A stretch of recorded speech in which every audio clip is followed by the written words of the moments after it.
Week 6 of the 2025 NFL season is here. Last week was a rinse, but we're finally hitting the sweet spot of the schedule. This is your only place to get your 15-leg, low-stakes, high-reward moneyline parlay. This is the Sunday script.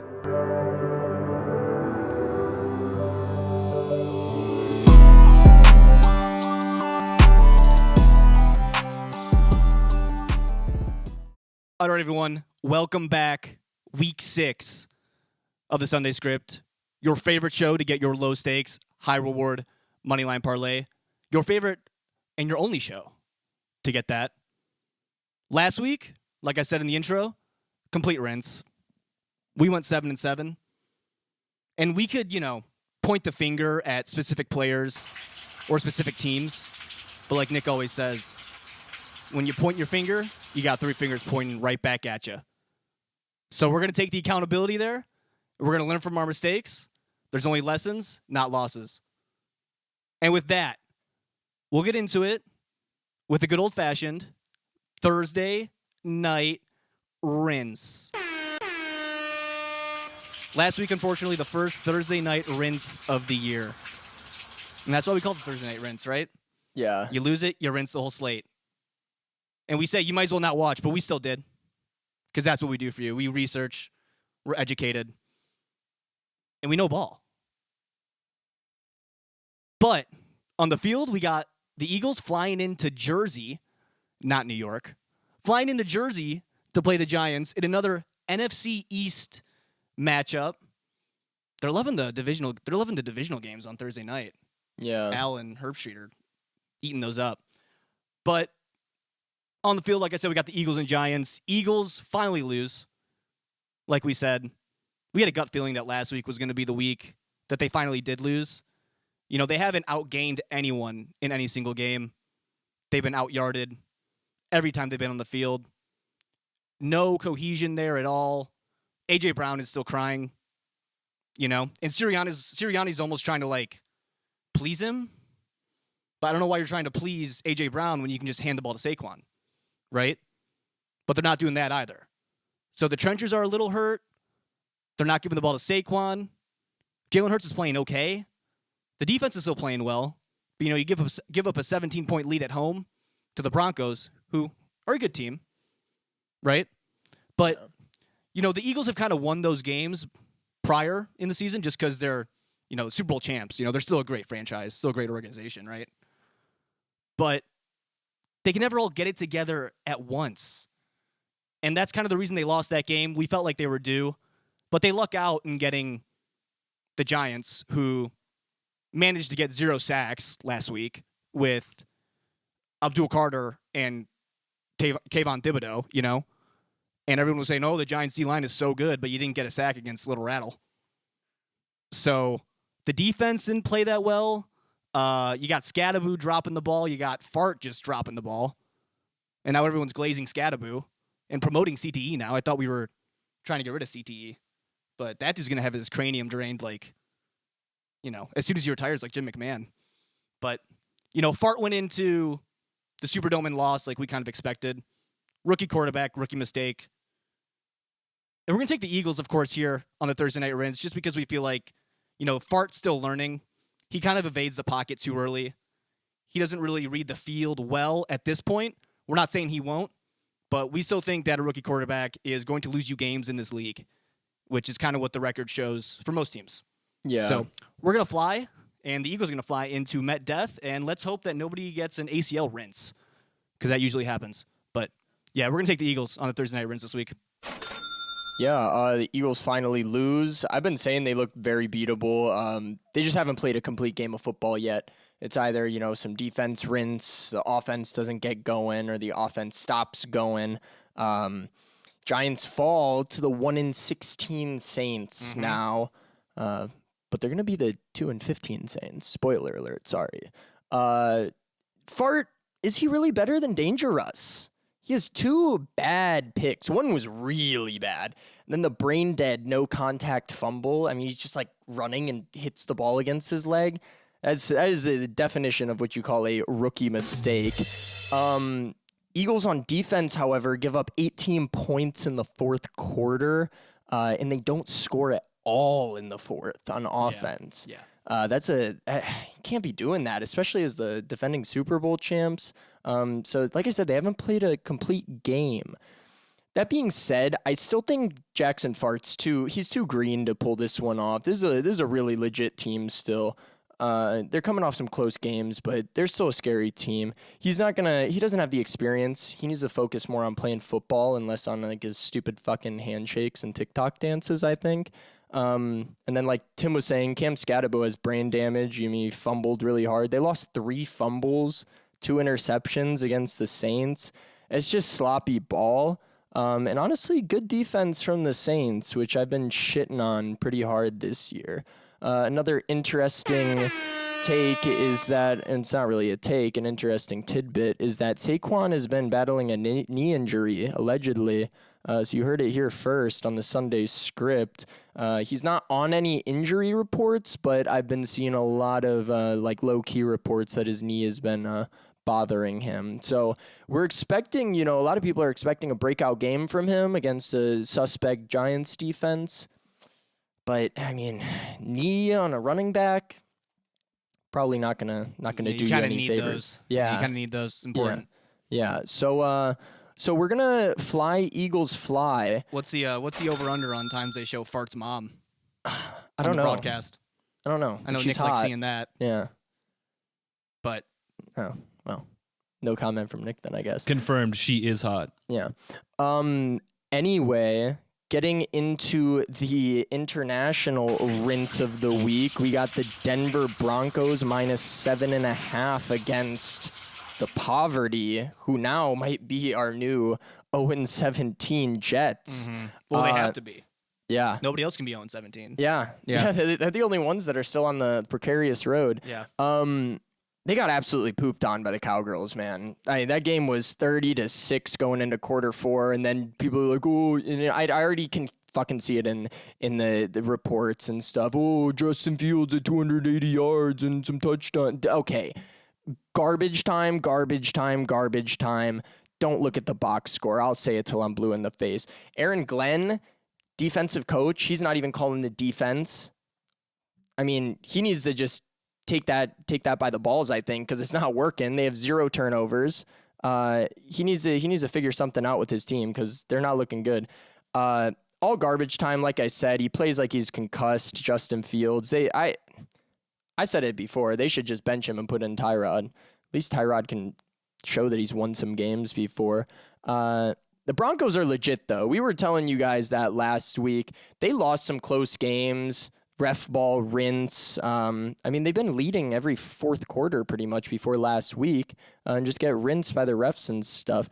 Bo Picks spreading the ball around, doesn't even throw a pick for once. He's spreading the ball around. They got a pretty deep receiver core over there. They got Starvin Marvin, Sutton. They're looking good. Took a little while to get rolling on offense for Denver, but once they did, they were able to steal that game from the Eagles. I'd be on the lookout for the Broncos this season for sure. I think they got robbed a little bit early in the season. I still think they're a playoff team for sure. Aaron Glenn, like I was saying, their defense is trash. A whopping 0 turnovers all season. So we're gonna have to ride with the Broncos. I know it's an international rinse and all, but the Jets just. All sides of the ball look bad. Sauce Gardner looks bad. Or sorry, Ahmed Gardner looks bad. Thank you.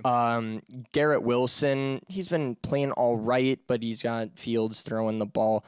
Just bet against them. If they rinse, they rinse. But I don't see it happening this week. We're locking in the Broncos. Yeah, Justin Fields is 0-26 when the opposing team scores more than 21 points. That's a pretty glaring stat, I think. We're not really stat heads here, but I think that's one that, jumps off the page for sure. Because he can't score points, and when the other team does, he's not going to play catch up, right? And Denver's not a really high-powered offense, but, I mean... They do enough. It's the Jets. I mean, they're going to have jet lag coming into the international rinse, no pun intended. But... anytime, Justin Fields, his IQ, when he came out of the draft, his IQ was the lowest out of any of the quarterbacks. Trevor Lawrence, Trey Lance, who, isn't even a starting quarterback in the league anymore, and good old Mikey McGorkle. And it took like Carm said, it took a little while for Denver to get going, but Sean Payton has a track record of stinking it up in September. And then once October rolls around, they get going, and I think that's just because his playbook is so intense that it takes a little bit to learn. You know, it was preseason in September, of course, and now the regular season has started, and the Broncos are finally legit after a ref ball rinse in Indianapolis and a last-second field goal in L.A., which at the time looked good, but we'll get into that later with the Chargers, right? Yeah. So this is a pretty easy pick for us. Minus 7.5 for the Broncos. They're going to cover that and more, but we only take money line here on the Sunday script. So we're going to ride, and we are going to ride on the Broncos for sure. And that'll take us into the Cardinals at the Colts. And if you've been, you know, our scripties here know how I feel about Kyler Murray and how I feel about the Cardinals. Their 2 wins this year are against the Saints and the Panthers, who we're not high on, but they almost look better now than the Cardinals do.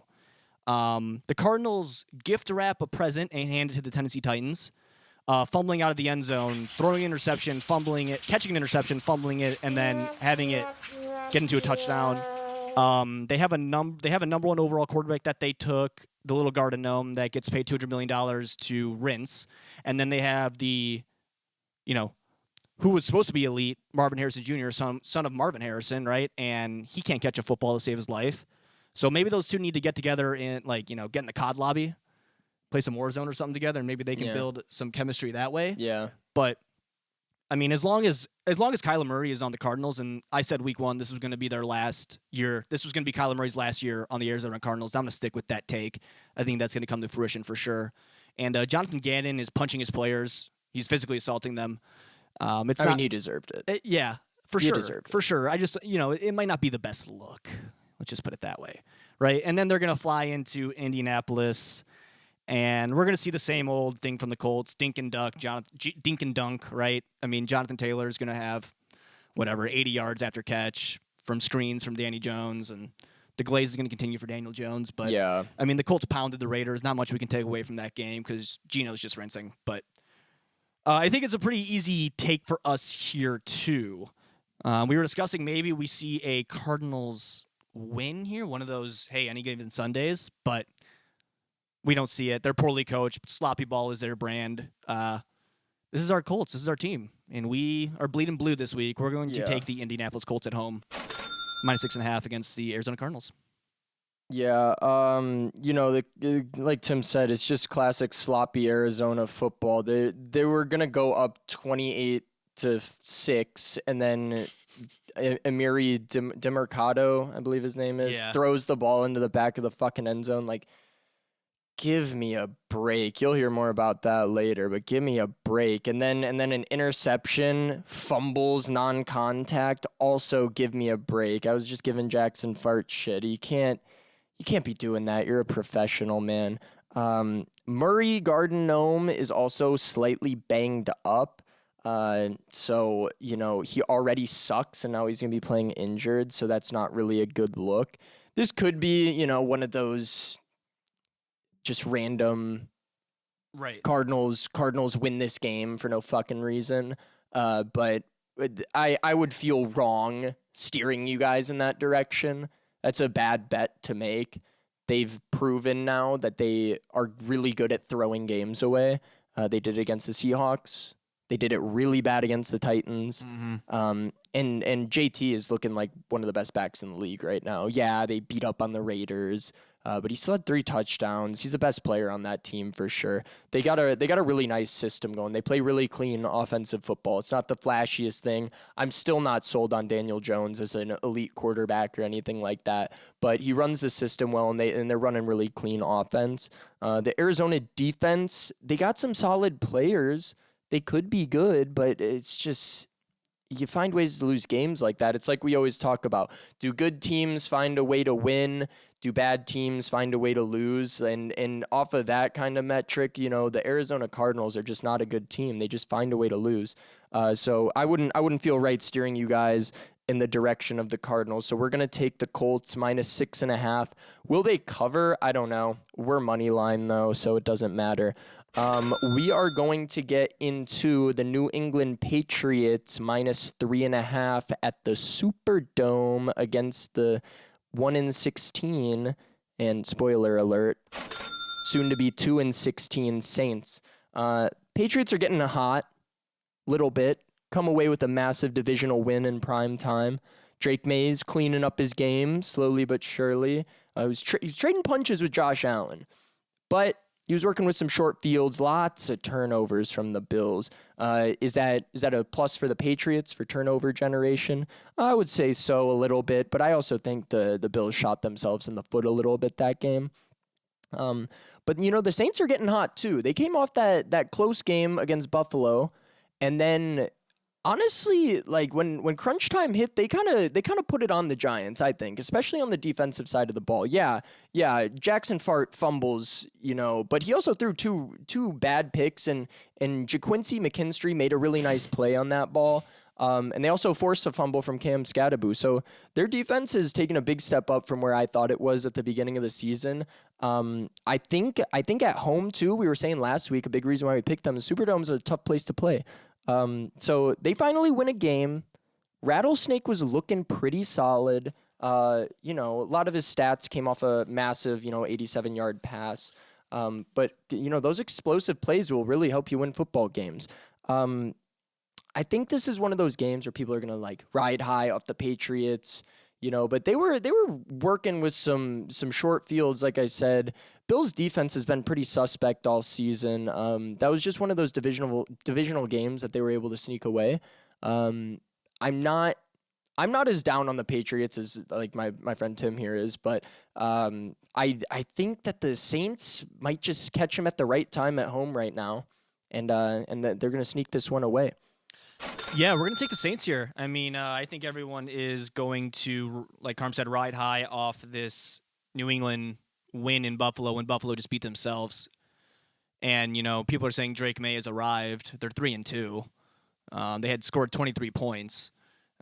If anything, the Bills just beat themselves. And I think this is a good old-fashioned any given Sunday. You go into the Superdome off another away game. Right, and then you go in the Superdome and you kind of just lay an egg. I think you go in there and you don't really understand that the Saints are a competitive team at this point. They're not the 0-17 Saints that I had envisioned to be in the beginning of the year, and I will eat those words, and I'm okay with that because those words actually taste good because we haven't lost a bet on the Saints this year. No, no, we haven't. Little Rattle, you're looking better, man. Good job. Yeah. And Kellen Moore is. The baby food eater's really got those boys playing for him. He does. He really does. And there's not a lot of big names on that team besides, Alvin the Chipmunk. But they're playing hard. But they're playing hard and they're playing well. And I think this is a trap game for the Patriots. I still think they are a young team. I think Stephon Diggs lays an egg as well. And this is a trap game. Like I said, I think this is a complete trap game, and the Saints are going to come out and beat 2-16. Or, sorry, 2-15. 2-15 Saints, yeah. 2-15 Saints. So we're going to take the Saints here. We're going to ride Let's with the go. Saints. Yep. And now we're going to get into the Rams and the Ravens. The Ravens are slowly becoming a non-existent team in the NFL right now. Of course, with no Lamar, the eyes aren't really on them, right? And they get blown out by Houston. Cooper Rush looks like shit, Not his Dallas days of Cooper Rush. This team's going to be... We're going to take the Rams. I'm just going to kind of preface that now. We're going to take the Rams. This team's going to be 1-5 going, after week 6, and they're not going to be able to dig themselves out of that hole. Cincinnati's going to keep rinsing in that division. The Browns are the shitters, like Nick says. And the Steelers might just run away with it. And we'll get into that's another divisional game on this slate, the next game, right? Yep. But, the Rams offense, Pookie and Tay-Tay, Puka Nacua is the number 1 wide receiver in the NFL right now. If it wasn't for Kyron Williams just rinsing on Thursday night, that's why we call it the TNR, right? Yeah. Then the Rams win that game, and the Rams are, and then people are a little bit higher on the Rams, but of course they kind of look into playing the Lamar-less Ravens. I don't even think that would have mattered. I'm very down on the Ravens this year. I'm very down on Lamar. Their defense is horrendous. Their defense is the worst defense in the NFL, other than the Jets. And Cooper Rush, It's not going to do anything. They should have traded for Joe Flacco. Yeah, Not the Bengals. But they're not going to do that. And we're going to take the Rams. The Rams are minus 7.5. I think they cover that and more. I think this is another blowout like we saw in Baltimore last week when the Texans came in and stomped them. So we're going to take the Rams. Yeah, we're going to lock in the Rams on this. They're minus 7.5. I think it should be more. You'll see later, they got the Packers at minus 14.5. The Rams should be minus 14.5. Stat Padford comes off, once again, inflating his stats. I mean, it's a balloon at this point. He's playing really good football this year, I think. I mean, it helps that he's throwing to Pookie and Tay, who are, just top duo in the league right now, I would say. Stat Padford really just got rinsed by his running backs. And I'll tell you what, a lot of eyes are on Kyron Williams, goal line fumble. Obviously, that's the rinse of the game. However, Corum rinsed really hard with a fumble earlier in the game. The Rams had a lot of opportunity to run away with this game. There was a big third down in the first or second quarter that Corum just dropped the pass to get a clear first down. They end up missing a field goal. They had opportunities to run away with the game against the 49ers and kind of shot themselves in the foot, much like the Bills versus the Patriots. I think this is going to be a little bit of a get-right game, and especially because the Ravens defense just got tuned up by one of the worst offenses in the league, as we've been saying. I mean, 40 goddamn points to C.J. Stroud and a shitty offensive line and no run game. I mean, I'm sorry, but what is Stat Padford going to do to you? What is Pookie and Tay going to do to you? I have nothing good to say about the Ravens. They look deplorable. Lamar's out. Cooper Rush isn't going to save them. If the Ravens win this game, then that's just going to be a rinse. That's all I can say about that. So we're going to lock in the Ravens at Baltimore. With that, staying in kind of the same divisional game, as Tim was saying, Cleveland Browns at the Steelers. Steelers are at minus 4.5. Browns are coming back from London, and Steelers are coming back from a bye. I think that's going to be a really big disadvantage. The Browns are going to be tired. They just lost. And on top of that, the Browns defense, they just didn't stand up when it mattered against Carson Wentz. So I think Aaron Rodgers will be all right against them. They were missing Myles Garrett, that's for sure. Browns defense fraud check. Everyone's been saying they're the best in the league, and they just rinsed to Carson Wentz, albeit international rinse. I'll give them a little bit of a break. But on the other side of the ball, it looks like the Tomlin defense is back. They were probably going to give Dylan Gabriel some problems. It looks like they're getting turnovers, they're playing good football, holding defense, and then letting Aaron Rodgers do the rest. I was watching the post game too. When everyone comes out and shakes their hands in the Browns game. Let me just say, Dylan Gabriel is on Garden Gnome watch. He's on Garden Gnome watch. I did not realize how short that fool was. You can get yourself some nice little Garden Gnomes of Bryce Young, Dylan Gabriel, and Kyler Murray. Yeah. Maybe we should make that some, Well, I don't Sunday know. Strip merch. I don't know. I don't know about Dylan Gabriel, but he's definitely on alert for Garden Gnome.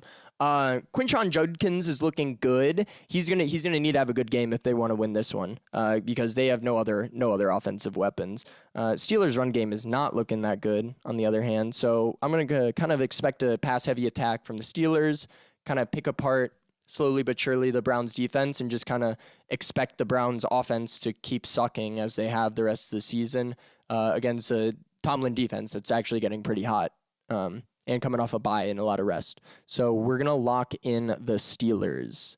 Yeah, this is, of course, is a AFC North divisional game, so these are always tight games, right? Browns are coming back from London. Steelers, Aaron gets his rest. 40-year-old Aaron gets his, maybe do some ayahuasca, read a book. Yeah. 47 Laws or something, right? Dr. Rogan. Yeah, that's usually what he does. He'll go on JRE, Yeah, right? and then right. bye. Yeah, and get immunized, right? But we won't harp on that too much. That's old news. Dylan Gabriel looked okay. They didn't really give him the keys to the Kevin Stefanski Ferrari that is the Cleveland Browns offense.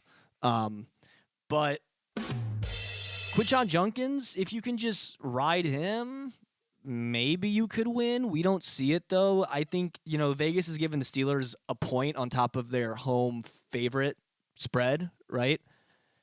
And I think minus 4.5, I think this is a runaway game from the Steelers, and I think the Steelers kind of cement their number one, their number one seeding atop of the AFC North, right? And I know Nick was high on the Browns last week, right? What did you see from the Browns last week that, we're picking the Steelers now. So what, we're not picking the Browns this week. What kind of makes us change our mind on that? Well, I think the Browns are coming back. I think they know that they have a half-decent team and they don't want another losing record like they've had for since time started. We saw them do well against the Vikings until the refs decided to change how the game was played. So I think the Browns have a lot more potential than people give them. They just have a bad name, which is associated with something that goes into the toilet. So I think the Browns will do just fine throughout the rest of the season. Yeah, it'll be a tight game. It will. It's a divisional game. It'll be a tight game, but we're taking the Steelers. Aaron's MVP this year. Aaron and Baker MVP finalist. Mostly just Baker, but we'll get into that later. Now we're gonna head into what's looking to be a good game here. Seattle at Duval at Jackson Cell. Trevor Lawrence, kind of tried to give the game away a little bit, but he still played great. He did. He played great. He played pretty well last night. He tried to give the game away. A big part of the reason they win that game, right, is that 99-yard pick six. And the Jags defense leads the league in takeaways. Their defense has really showed up, which I think surprises a lot of people considering, Liam Cohn is an offensive guru, some would say, right? That label of offensive guru. And he still wants people to keep his name out of their fucking mouth.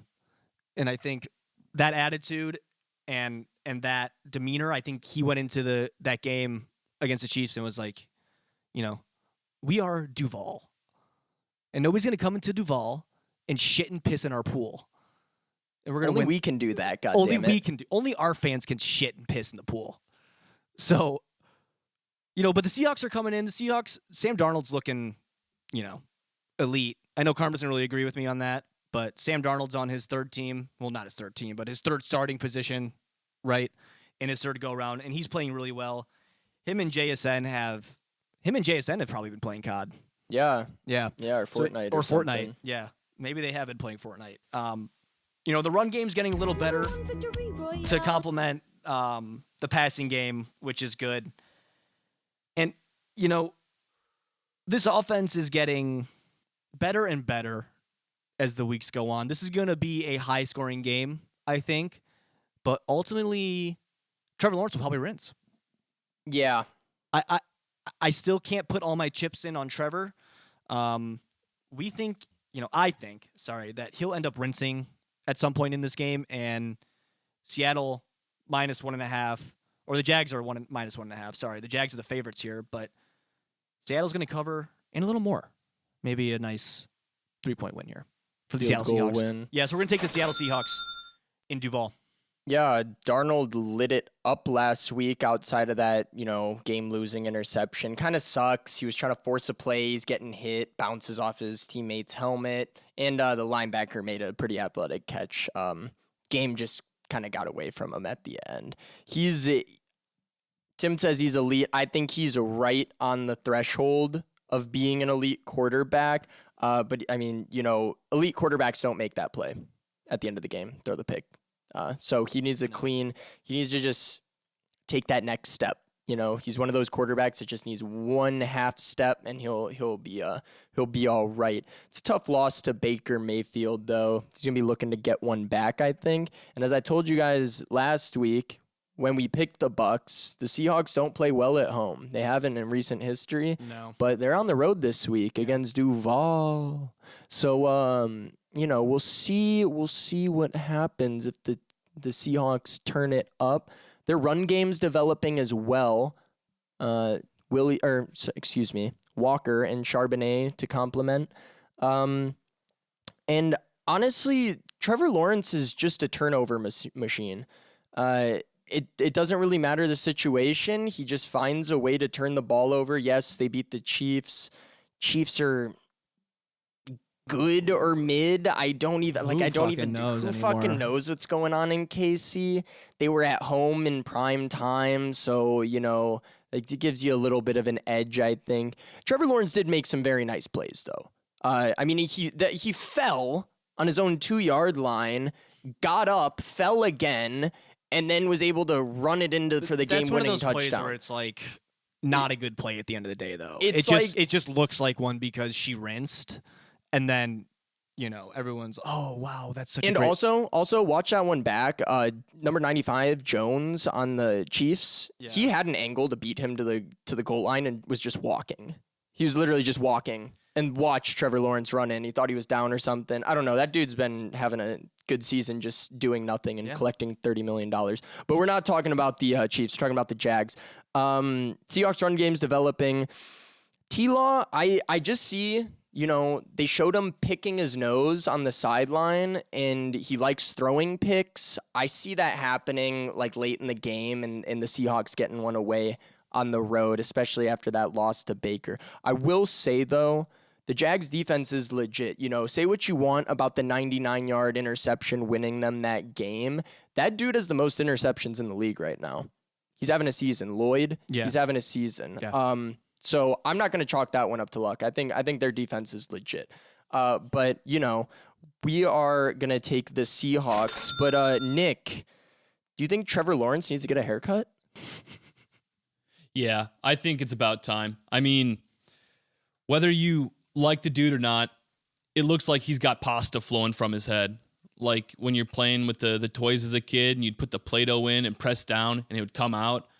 I think if he wants to really like be a professional player, he's got to get a professional haircut and get rid of the pasta stuffed in his head. So hopefully he gets it cut and he can have a better shot at the future. I don't think we will ever see a Trevor Lawrence haircut. Well, he needs to grow up. think that is just the. He needs to cut his hair and stop picking his nose. Yeah, I think that is just a staple, though. I think that is just his look from now on. They did him dirty, though. They zoomed in on him. Did he eat it? Oh, dude, he was like way up in there. Though? I think I don't know. Did he go in for seconds? He did go in for seconds. Okay. He did go in for seconds. That's an experienced nose picker right there. Well, like I said, he loves picks. He loves picks. Yeah. He does. All right. Well, anyway, enough about Trevor Lawrence. We're going to get into the Los Angeles Chargers -4.5 at the Miami Dolphins. It's a long, long flight from LA to Miami. Omarion Hampton, injured reserve. Chargers are missing their tackles. It's forcing Sherbert to make bad throws. It's deleting their run game. And now their starting running back is out. So, it could be a get-right game for Sherbert and the Chargers. However, they're playing Miami at home. Miami just comes off a rinse. Mike McDaniels is sitting down with the GM, which isn't unheard of, but, that's probably not the best sign after you lose to Carolina. They just choked. And then Miami had 19 total rushing yards that game. Like, what the hell is that? 19? Couldn't even get 25? I don't know. And I was just talking about A-Chain had a good week 4 too, so I thought they were going to get it going. So I don't know what the hell that was all about. However, the Dolphins really need to get this one back. The Dolphins are in a tough spot right now. They are losing these bad games. And this is a game that they can get back. Like I said, the Chargers are taking a long flight. They're injured. If the Miami Dolphins can get up a couple points and stay up a couple points, they're at home.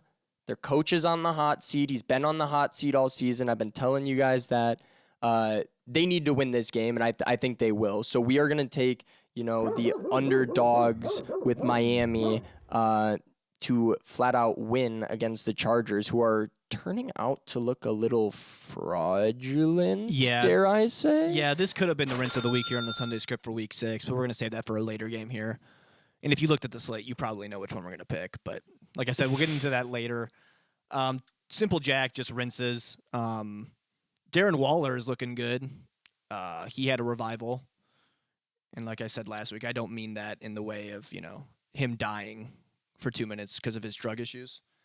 But he's coming back. He's coming back, and that helps a lot when Kryreek is done for the season. We probably don't see Kryreek in a Miami Dolphin jersey again. No. Probably not. And then the Chargers, man, like Rashawn Slater gets hurt in training camp, rinse. Joe Alt gets hurt, rinse. Amari Hampton gets hurt, rinse. And now you just have Sherbert, Old Man Keenan. I'm not a big fan of Quentin Johnson, who also rinsed by fumbling the ball, right? And then they have that roughing the kicker, roughing the punter penalty in the back of their end zone when Laddie takes it all the way back, right? So that also screwed them over. That cost them the game probably because then the momentum went all to the Commanders, right? Yeah. Harbaugh is one of the best coaches in the league, right? But when you have this many injuries, we're seeing it with both Harbaugh brothers now. What are they doing with their programs? Both of them have got injured players all over the field, kind of like the 49ers. Is someone trying to pitch the vegan diet to these teams? Maybe the Harbaugh brothers are adopting the vegan tofu and peas NFL diet.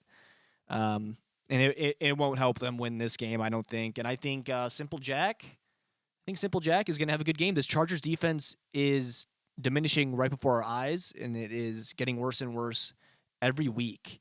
Yeah. Jalen Waddle got a little dinged up against the Panthers, but you shouldn't be losing to the Panthers like that. You put up, you're up 17 points, just bury them, and then you allow little Garden Gnome Bryce Young to come back. But it's going to be a noon game in Miami with the sun blaring directly blaring into Justin Herbert and Madison Beer, right? And everyone on the visitors bench. And those early games at Hard Rock kind of rinse. I mean, for the opposing team, it's a long designed flight. to rinse. Yeah, it's a long flight. LA to Miami, I make that flight all the time, but it's not that bad. But when you're playing an NFL game, it kind of gets worse. Yeah, right? yeah. But so the Dolphins are what, 2-3 now? Yeah, 2-3. Nick, your Dolphins are 2-3. They're not out of it. They still gonna make a run at the Super Bowl? Are they still gonna make a run? I mean, the problem is the Patriots and the Bills are looking a little bit better, right? The Bills are still the Bills. The Patriots are looking a little bit better. So what does that mean for the Dolphins in the division going forward here? I think the Dolphins always have a shot. I mean, they got the best name. They're the Dolphs. Who can beat the Dolphs? 3-2. It seems like a winning record. And so long as they keep doing well in their division, I think that we're going to see it, if not this year, then within our lifetime, Dolphins Super Bowl dub. That's going to happen. They're 2-3. They're 2-3. Oh, well, still Dolph Super Bowl dub. It doesn't matter. Within our Right, lifetime. It's going to happen. He's doubling It's gonna down. happen. Nick's riding the Let's Dolphins. go. Nick's riding the Dolphins. Thanks, Nick. We love your Dolphins takes here. And I know the Dolphins fans that watch the Sunday Script do as well. Yeah, but they hate Tua. I was on their Reddit today. Yeah, I'm sure they God, do. I'm they sure are they like- do hate Simple Jack. They paid him a lot of money. Simple Jack. They paid him a lot of money. Yeah. And speaking of a lot of money, if you read sense enhancers, you can always increase your vocabulary, which could help you out in a job interview or your day-to-day life, right? Which can help you increase your money. And with that, we're going to get into an ad read from one of our sponsors, Sense Enhancers. This episode of the Sunday Script is brought to you by Sentence Enhancers. Words are tools. Some cut deep and other build bridges. In this book, it'll help you recognize new words to use, as well as help you improve your communication both at work and in everyday life. Buy Sentence Enhancers now on Amazon. All right, thanks, Nick, for that wonderful Sense Enhancers read that we get every week here on the Sunday Script. We love our sponsors. Yeah. Without them, the show wouldn't be produced, and we can't thank them enough. But enough about that. We're going to get into the Cowgirls. The Dallas Cowboys are going to go into Charlotte to play the Carolina Panthers. The Cowboys are coming in as road favorites here, which makes sense. Going into Carolina, it's not really a road game. I mean, you've been there.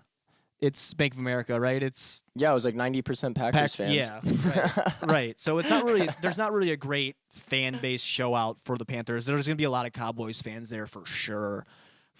So Cowboys defense, they're coming off when they came off that Bears game. Everyone was saying that they were the worst defense in the league. They still allow 40 to the Packers, right? Mm-hmm. In the kissing your sister tie, and then they come out and beat down on the Jets. They don't allow Justin Fields to do anything. I mean, if you look at the box score, yeah, but they were down 30-3 at one point. Garbage time. Yeah, garbage time, right? And Dak, welcome back. It's official. Dak is back. You don't think so? Nah, I think so. I think Dak is back, and I think this is another game that Dak will carve up the stats. And they're going to look back and see a nice little 3-touchdown game. Yeah. From Dacky Wacky. And Rico Dowdle on the Panthers. This is a Rico Dowdle revenge game. Yeah. Actually. It is. He was always asked on the Cowboys. He was always one of those fantasy picker-uppers when, someone rinses and gets hurt and you got to play Rico Dowdle and you're hoping he gets a touchdown. But he comes out for the Panthers. Kudos to Dave Canales for actually running the ball and sticking with it, right? But we were thinking, is this another one of those any given Sunday kind of rinses? But we can't put enough faith into Bryce Young at this point yet. That one touchdown he did have to Xavier Legette in the corner of the end zone was a missile, I will say. That was a great throw. With anticipation, timing, led him to the back of the end zone. Great throw. So he was the number 1 overall pick for a reason. He's just a little guarded now.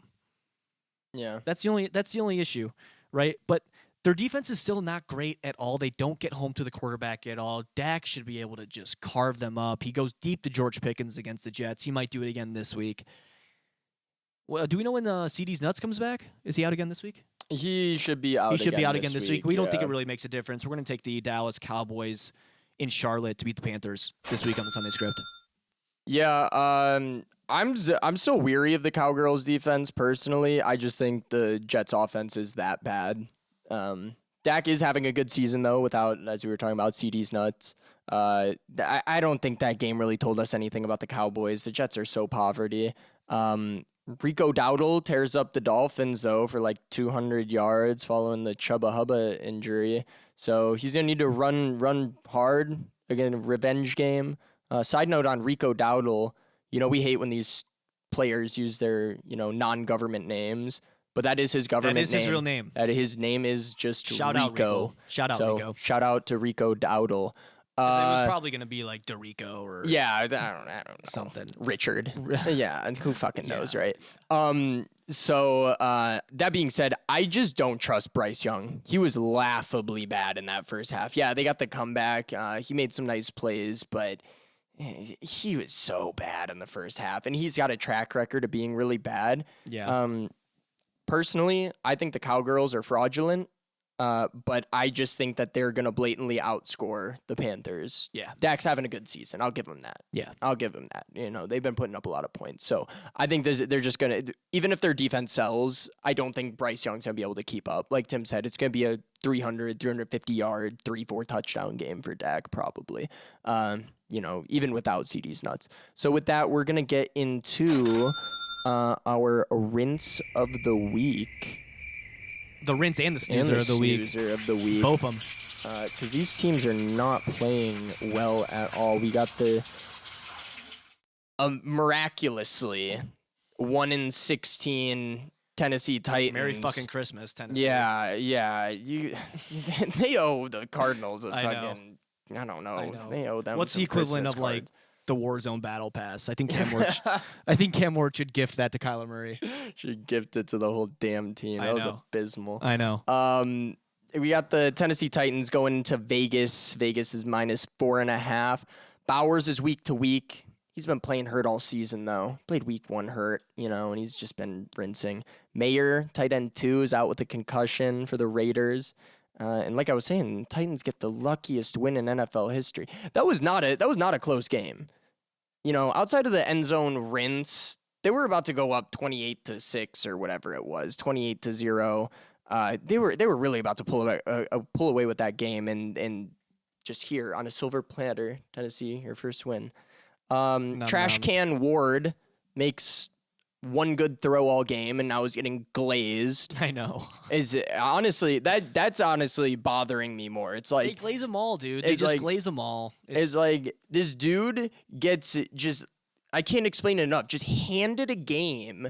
He makes one good throw, and then it's like, oh, are the Titans back? Are the Titans back? Like, no. They played a really bad game. Is this a get right game for Eugene? That's what I want to know. Because I'm still hot on Geno. Fuck the haters. Y'all are writing him off, but he's not going to write you back. 9 interceptions won't stop him. I think this is going to be a good game for Eugene. I think the Titans are still really bad. I mean, there's just miraculous game win. They're not going to win another game this season. The Raiders just need to lean on Genty, keep Eugene throwing quick passes, easy passes, keep the ball out of the Titans' hands, keep them out of this game. They should win at home. They need to win at home. Otherwise, Geno might be looking at the bench. Yeah. Geno might be looking at the bench. So we're going to lock in the Raiders. Yeah, I disagree with Carm on one point there. Fuck the quick pass. Let it rip. Let it rip. Yeah. Let it rip, Geno. Yeah. I mean, this is the Titans you're playing up against. I think you are leagues better than Kyler Murray. And Cam Ward. no, I'm saying Kyler Murray rinsed against the Oh, Titans. excuse me. yeah, he rinsed excuse me. against the Titans, and you're going against the Titans here, right? So, like you said, trash can Ward just gets glazed. That pick he threw for the touchdown for that So rinse was bad. so bad. He's getting too antsy with it. That was the way he played in college. He was just a number 1 overall pick. If he was the quarterback, if he was in last year's quarterback class, he would have been taken last out of all the quarterbacks for sure. Yeah. Caleb, Jaden, Drake May, Penix, Bo Picks, right? Yeah. He would have been taken Yeah. last. He would have been taken end of the first round for sure, but he just lucks into being the only decent quarterback in that draft class. This is a get-right game for Geno, for sure. For sure. The one concern I have with the Raiders is that if they start being a really bad team, then their home field advantage is really going to get taken away because teams just will travel well to Yeah. Vegas. Right? Last time they were there, I mean, it was 60-40 Bears fans. Damn near. Right? So you get a team like that, Bears, Cowboys, Packers, Niners, Yeah. right? Those fan bases. You Mhm. get them into Vegas, everyone's rowdy, and it turns into an away game, unfortunately. Mm-hmm. They are very well coached still, the Raiders. Genty should have a good game. And we think Pete Carroll's going to get the boys, steer the ship. And Geno is going to man the ship. And we think that the Raiders are going to win the rinse of the week. This is a -4.5, but we think they cover plenty. We're very down on the Titans. Yeah, don't watch the box score, man. Yeah, Like don't- even on a win, don't watch the box score, man. The Titans are bad. Yeah, please don't. And Mad Max, we'll see Trash Can Ward play against an elite pass yes, rusher. For sure. But we're going to get into the Niners heading into Tampa Bay to play the Buccaneers and Baker. So we get a Mikey McCorkle. Is Mikey McCorkle starting or Stock Dirty? I would assume McCorkle. Mikey McCorkle. I didn't do my research enough, actually. Mikey McCorkle. Mikey McCorkle better play if they want a chance to win. Yeah. If they want a chance to win, honestly. I mean, Sock Dirty's been rinsing. His big toe is rinsing. Their turf toe, which, sounds like a little baby injury, but apparently it's pretty violent. It's keeping Joe Burr out 3 weeks. 3 Yeah. months, I mean. So apparently it's some ligament tear in your toe. Yeah, it's actually a pretty nasty Fun injury, medical yeah. fact here for you on the Sunday script. I know you didn't come for that, but we will give it to you anyways because we appreciate you guys so much. Baker, man. Baker fucking Mayfield. MVP so far, honestly. Yeah. Honestly, he is the MVP right now in the NFL. We're only 6 weeks in, but he goes out into Seattle and just runs up the score. Him and Ibuka clearly are dialed. Mhm. And Mike Evans isn't even playing, right? So what's going to happen, right? They don't even have their full team healthy all the time. They've been playing Fortnite. Yeah. But when Mike Evans comes back, then you get a Hall of Fame receiver on the tail end of his career, of course. Yeah, he's but still still good. great. He's still good. This was a highly debated game in the Sunday Script group chat. Baker kind of doesn't play as well at home as he does on the road. Last time they were at home, they almost rinsed to the Jets. Right? That was preseason. That was preseason. That's a good point. But Todd Bowles has got that defense cooking, and McCorkle doesn't really, throw the ball downfield. Shanahan kind of knows what he's got, whether it is Sock Dirty or McCorkle, and he kind of tries to keep it within the 10-yard range. But I think that the hospital bed kind of catches up to the Niners here. You know, you go into Thursday night into a home game, honestly a home game in LA on a short week, and you pull one out in a divisional game. But my week 1 take was that the Bucs were going to be the number 1 seed in the NFC.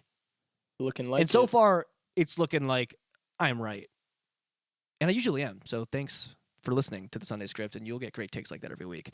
But we're going to take the Tampa Bay Buccaneers, and Baker is going to keep his MVP run alive. Yeah. So what we learned last week from the 49ers is that Sock Dirty is a confirmed system QB.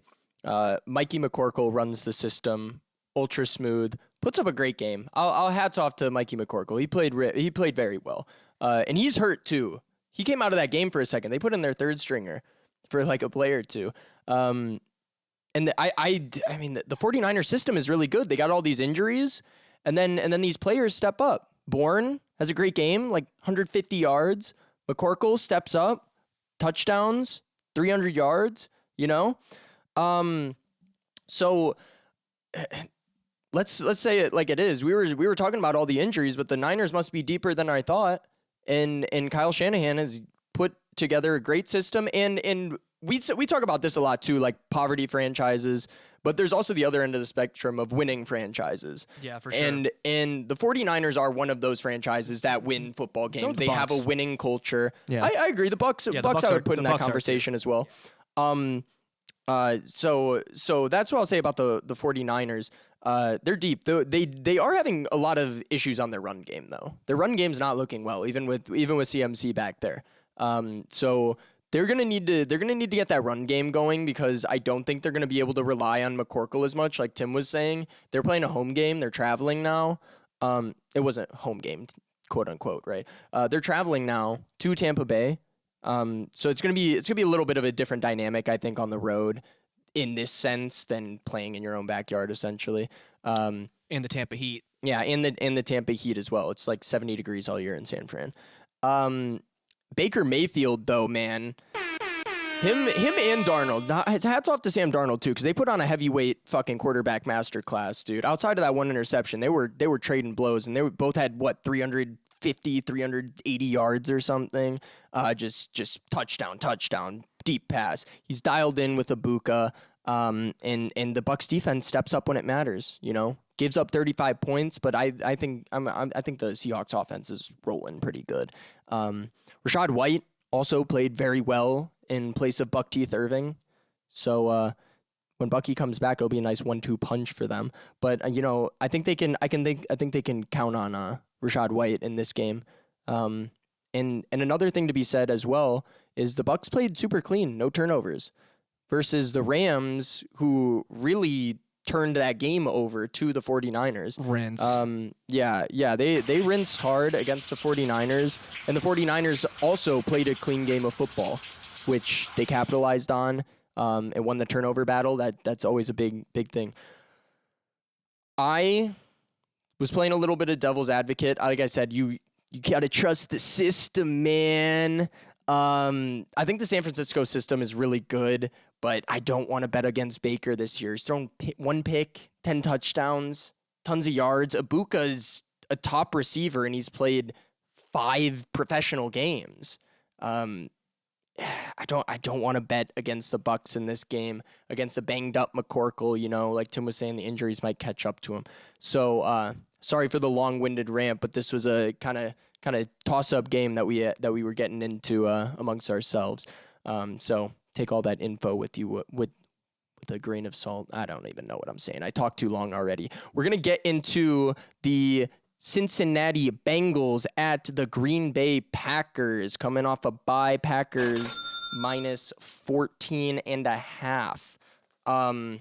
You guys know me. I'm a Packers fan. Spread, man. Yeah, you guys know me. I'm a Packers fan. I think that's an egregious spread. Yeah. I think that's an egregious spread. I don't think they're going to cover that. The Packers play notoriously bad off a bye as well. So really, this game for me, this is all I'm going to say. I've already spewed a lot about the Niners and Bucs.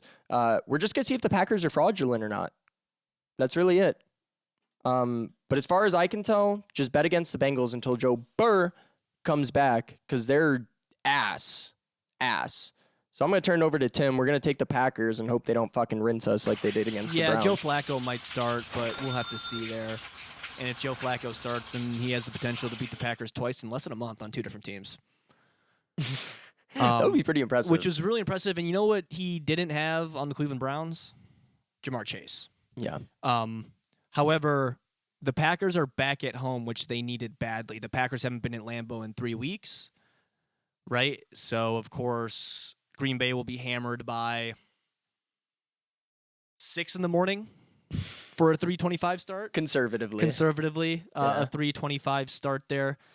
Hopefully, Matt LaFleur, got his blood pressure down a little bit. Maybe hopped on Oneida, went over to Bell and Health, and got his blood pressure checked over there by Straubel Airport. I know everything about Green Bay, Wisconsin, so don't ask how, I just do. But Jordan Love should have a great game.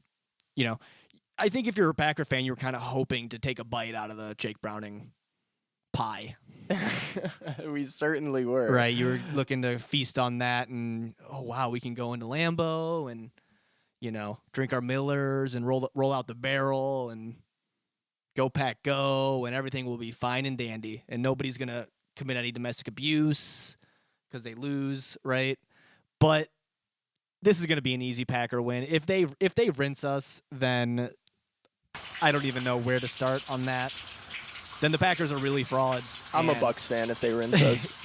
Yeah. We've been leaning towards being Bucs fans whenever our team sucks, but we're gonna take the Packers. I think that's a pretty easy pick for us this week. Vegas thinks so too. They're not going to cover the spread, but yeah, that's an egregious spread. Yeah, but we only do money line here in the Sunday Script. That's why we are your low stakes, high reward money line parlay gambling show. So, but with that, we'll get into probably the heaviest weight matchup of this slate. Mm-hmm. What people were probably saying could be a Super Bowl, right? A Super Bowl game here, a Super Bowl match. However, it's starting to look like it's not. Lions go into Arrowhead to play Kansas City. Kansas City is the favorite at 2.5. Part of that is just being at Arrowhead, but we're glad that they made the Lions the underdogs. That helps our odds because we're going to take the Lions. I mean, their offense is insane. I mean, they got... What happened week 1, okay, is they tried to prove everyone wrong and not use Ben Johnson's offense. Aaron Glenn, clearly the defense. I mean, clearly. Aaron Glenn's nothing. He did nothing for that defense. But they tried to not run Ben Johnson's offense, and then they said, fuck it, put the flash drive in. Let's just run it again in week 2. Pretty much, right, in week 2. And they went back to Ben Johnson's offense, and now they're looking legit. When they lined up David Montgomery in the Wildcat on the goal line against Cincinnati, I was like, he's going to throw it. I was like, no duh, he's going to throw it. And Cincinnati clearly had no idea that he was going to do that. It's just a classic Lions play. I mean, it was almost like they never watched any Lions film. It was almost like they'd never watched any film, and Zach Taylor is just sitting there doing nothing, hoping he gets fired. Yeah. Zach Taylor's on the hot seat for sure, right? Chiefs, they put up a good game against Jacksonville. Jacksonville's not a bad team, right? So I wouldn't say it's tough to go into Duval and win, but they should win. They're the Kansas City Chiefs. They're the Super Bowl Chiefs.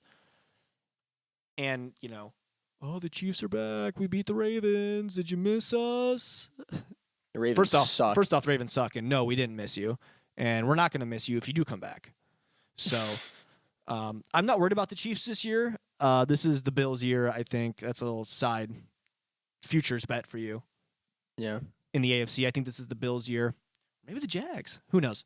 But we're going to take the Lions here. I think this should be it could be a shootout, but I also think it could be like a 41-28 Lions win, and they kind of just, by the end of the third quarter, this game is over, and Mahomes gets some stat padding, which is crazy to say, but we are going to take the Detroit Lions to go to Kansas City and beat the Chiefs. Mahomes is obviously still carrying that team. Mahomes, I don't think, has regressed at all. No. Mahomes is far from the problem with what's going on. Xavier Worthy also re-aggravated his ankle injury against the Jags. However, Rashee Rice is coming back, so they're going to have another weapon to kind of stretch the field. The spread is -2.5, so I guess Vegas is putting a lot of weight on that Rashee Rice come back to put up some more offense for the Chiefs. But the Lions offense is legit, and the Chiefs are going to have to keep up, and they put up a lot of points every week. I don't know if they're going to be able to keep up. I mean, coming off an injury or coming off a suspension, I believe, for Rashee Rice, correct? Yeah. Yeah. Coming off a suspension, he's missed, Gambling, I think. I thought he got into a car crash or something. Either a Dewey or gambling is one of the two. It usually is. It usually is. Whatever. Don't drink and drive. Being a fucking moron if you're getting suspended for 5 games, whatever the fuck Don't drink and drive or gamble, kids. Unless you're tailing us. Unless you're tailing us or you live in Green Bay, Wisconsin. Yeah. Anyway, Chiefs defense is still pretty solid. I mean, you can't really watch the box score against that Jags game. 99-yard touchdown interception. Otherwise, Jags offense wasn't looking too hot against the Chiefs defense. I think the Lions will have, this will be one of their tougher games on defense, I think. But I think the offense will still get going. And that being said, also, Arrowhead is a tough place to play, regardless of how bad the Chiefs look. It's still a tough place. The crowd gets rowdy. But maybe all the bandwagon fans are going to be gone. So who knows? Maybe it'll be quiet as a mouse. And lastly, about the Chiefs, Kelsey is washed, man. He caught a touchdown, sure, but he's slower. He's dropping balls. I think he just needs to get on the PJ and suck on Taylor's toes, honestly. That's what he wants to do. He doesn't want to be playing football anymore. Make Nick jealous. So, yeah, he's making Nick a little bit jealous. So we're going to take the Detroit Lions, who are dogs. This is probably going to be our dog of the week because I think people are just putting too much faith in the Kansas City Chiefs right now. They just haven't been playing their dominant brand of football. Yeah. But we Nick's a huge Taylor Swift fan, so we want to hear his thoughts on Travis Kelce this season. Yeah, Travis Kelce, I'm pretty disappointed, to be completely honest. I picked him up for fantasy thinking that had good plays in the past, will keep having good plays, but it seems like this year, his heart's not in the game anymore. No. I wouldn't be surprised to see him retire at the end of the year. Follow his podcast career and his luxurious life of being married to Taylor Swift, but I think he's just trying to save some face so when he leaves, people will still actually remember him for some football instead of the dude that married Taylor Swift.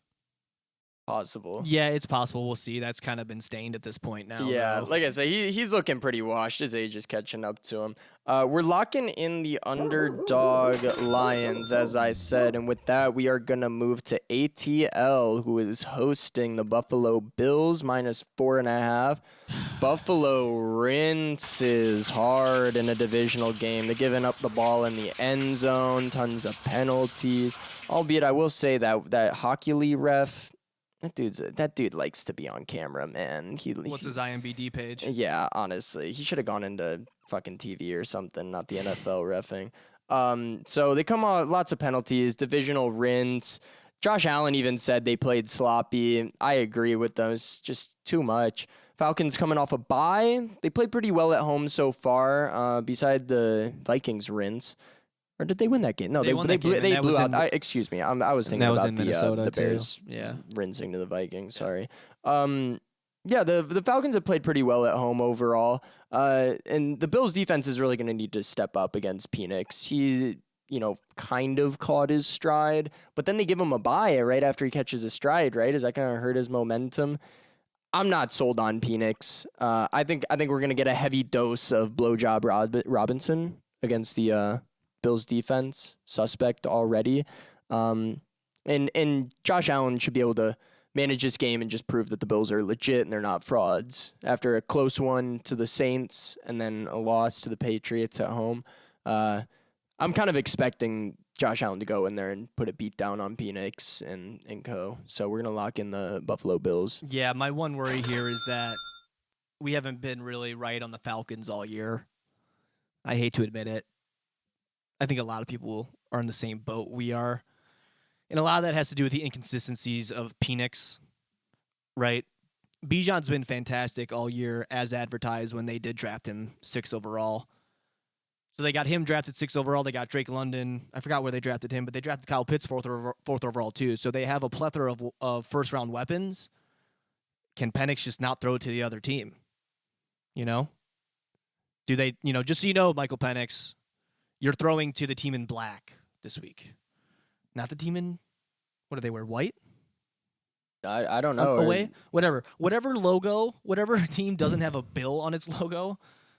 A buffalo. A buffalo. Yeah, a buffalo. Do you know why they're called the Bills? No. No. Here's a little fun fact for you guys. It's for Buffalo Bill. He was a old-timey, Old West showman. He killed 69 buffalo in one sitting one time. That's probably just probably an old wives' tale. Yeah. Anyway. Besides the point, we're going to take the Bills here. They beat themselves last week. We think they go into Hotlanta, and maybe they get some lemon pepper wings at the strip club and catch themselves a win on the first Monday night game of 2. Yeah, they need to stop that shit, dude. They need to stop that shit. Please. I'm sick of it. Please. But this is the more important game coming up now. We got Bears at Commanders. I kind of hate the NFL schedule makers for putting this on the schedule again. Like, fuck yourself, honestly. I don't know why we have to relive that horrendous heartbreaker where, the Hail Mary happens, I'm getting danced on by Carm, in this house that we're in right now. Yeah, I was literally Fortnite dancing on me. And that'll definitely get brought up more than once, unfortunately. If you go back to that game last year, Caleb did outperform Jaden other than the Hail Mary because that inflated his stats, right? So that gave him 50 more yards and a touchdown. Caleb drove him down the field 2 drives in a row to win the game when they should have, right? But they end up rinsing. However, this is a new year. New year, new coach. Eberluz is not the coach. If Ben Johnson doesn't have that on the TVs in Hallis Hall at all times, then he's doing a disservice to the Bears. If I was him, I would have that playing every second of practice this week. Just on repeat. On every TV, repeat. And Tyreek Stevenson, I think this Tyreek Stevenson comes out with a pick like he did against the Raiders and kind of redeems himself for that horrendous rinse that he had where he's chirping the fans and then gets in the play, tips it, and then Noah Brown catches a touchdown. Right? So this is, other than that narrative, this is, of course, the number 1 overall pick versus the number 2 overall pick where people will say Jaden is better than Caleb. He did have a better year last year. Why can't both be good? That's what I always say. Why can't both be good? I think this is going to be a lot better of a game than we saw last year because they were 2 rookie quarterbacks. You're giving Ben Johnson 2 weeks to dial it up, so maybe we'll see another flea flicker. I don't know. That's a pretty boring one from Ben. I think we'll see something more creative this time around, and he'll pull it out. And Caleb going home to D.C., so he'll have a lot of family there. And we'll see what he paints his nails, but it doesn't matter because he's going to be painting them orange and blue because we are going to take the Bears at plus 4.5 here to go into Washington. I think this is a pretty good odds for us to take them. Scary Terry's not going to play, but fuck him. Yeah, I was seeing he was possible to return. Scary Terry possible to return, but who fucking cares, man? He's so mid. He's overpaid. I don't know why they paid him. I don't know why they paid him. Debo is WR1 on that team. Fuck Scary Terry. Like man. I said, why would you pay Scary Terry all that money? We can just send a 5th round pick to San Fran for Debo. Yeah, honestly. Right. Honestly. So other than that, I think that the injuries on the Chargers offensive line makes the Commanders look a lot better on defense. I don't think their defense is really that good. So in that regard, I was talking about Marshawn Lattimore always getting picked on. Watch Rome Odunze this game, man. He's a good receiver. I was saying he was legit. And Caleb's going to be looking to get one back against that fucking rinse. That fucking rinse. They would have been 5-2 after that, too, which is ridiculous. They would have been 5-2, and yeah. Yeah, so, we've already heard that spiel about the Bears losing that game. And like Tim says, Caleb Williams is not a bad quarterback. He's the best quarterback that they've had in quite some time, I would say. Easy. Easy. I think he was just drafted to a poverty team, and he's making do what he can. But now they got Ben Johnson. Ben Johnson's got 2 weeks to prepare for this game.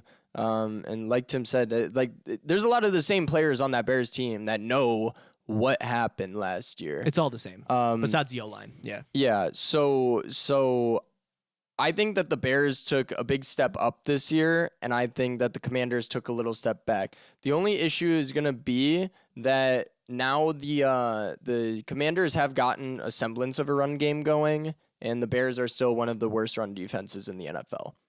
So that could cause them problems. That could be why it's a 4.5 point spread in favor of the Commanders. But this is going to be a good dog to pick. It's on prime time. It's also going to be a pretty big Bears crowd there. Yeah. At FedEx, that shithole. So we're going to lock in the Bears on this one and hope they don't rinse us. But Nick, we're taking the Bears. Are the Bears back? I always hate when people say the Bears are back. It's usually after a decent play or a game they narrowly won or just a good fourth down conversion for the first. I don't think I've seen anything from the Bears saying that they're going to be good this year so far. I mean, we're seeing their offensive line fall apart. Swift can't get more than 5 yards on a run, despite him being the leading running back for the Bears. So my hope this week is to beat them and beat them outright. And if they do, then I'll have a little bit more faith because the Commanders are okay, but if we can't beat them, then it's going to be a long, long rest of the season. Yeah, we'll have to see. That's an interesting game, I think, and maybe I should be thanking the schedule makers for giving us such great topics. I'm sorry I just shit on them. Yeah, But, man. but with that is your Week 6 slate here on the Sunday script. 15 games. 15 games. Only 2 on bye. Yeah. 6 weeks in for us in our first season. We've been having a great time. We hope you have too. We hope you have as well, right? And that's going to lead us into, of course, our takes. Your guys' favorite segment. We'll give a take about a player, a coach, a narrative, anything really. And we'll get into that here shortly. But first, we're going to hear an ad read from our second sponsor, Woodman's Property Management. This episode of the Sunday Script is brought to you by Woodman's Property Management. Are you looking for some place to live? Do you want to live in the Midwest? Are you looking for something luxurious while still being affordable? Then Woodman's has the property for you. Go ahead online or down in the link below and check out Woodman's Property Management for all your rental needs.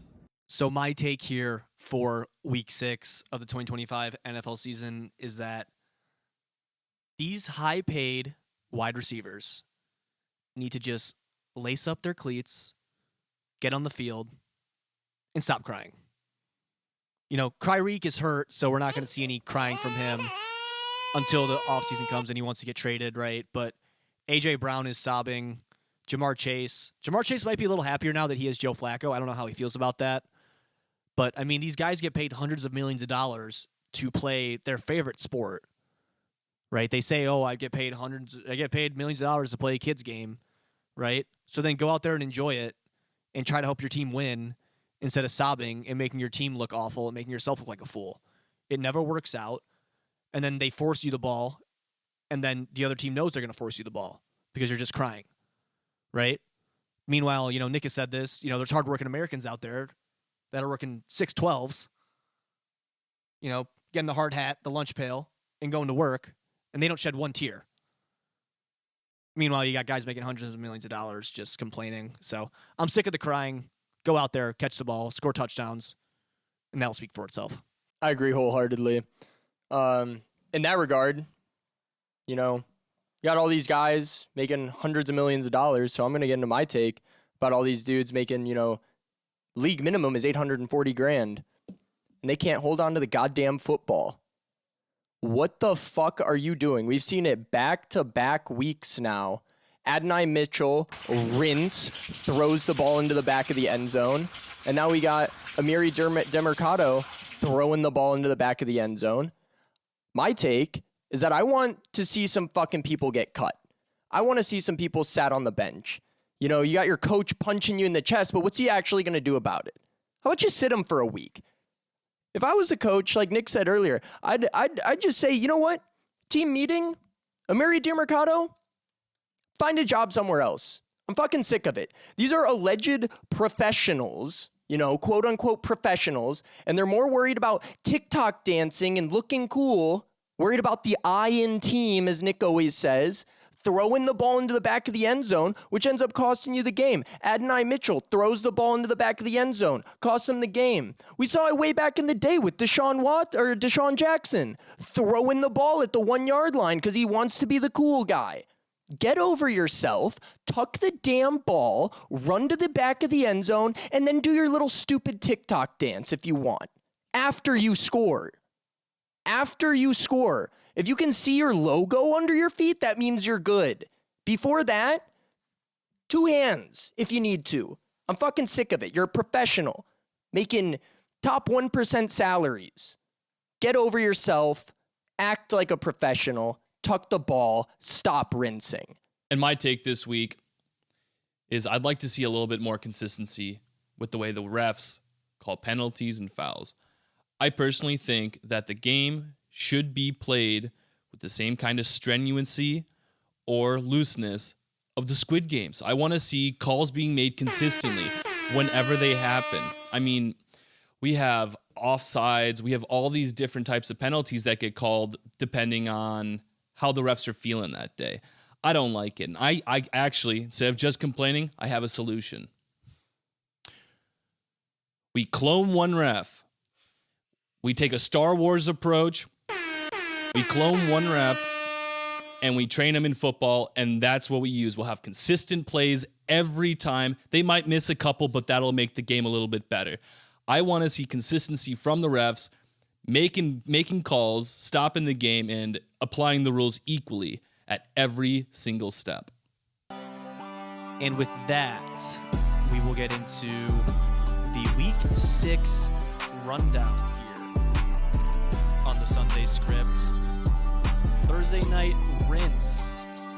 We're going to take the Philadelphia Eagles. International rinse. We're going to take the Denver Broncos. We're going to take the Indianapolis Colts. This is our Colts. We're going to take the 2-15 New Orleans Saints. We're going to take the Rams. Take Aaron Rodgers and the Steelers. Seattle Seahawks. Go Fins. We're going to take the Dolphins. We're going to take the Dallas Cowboys.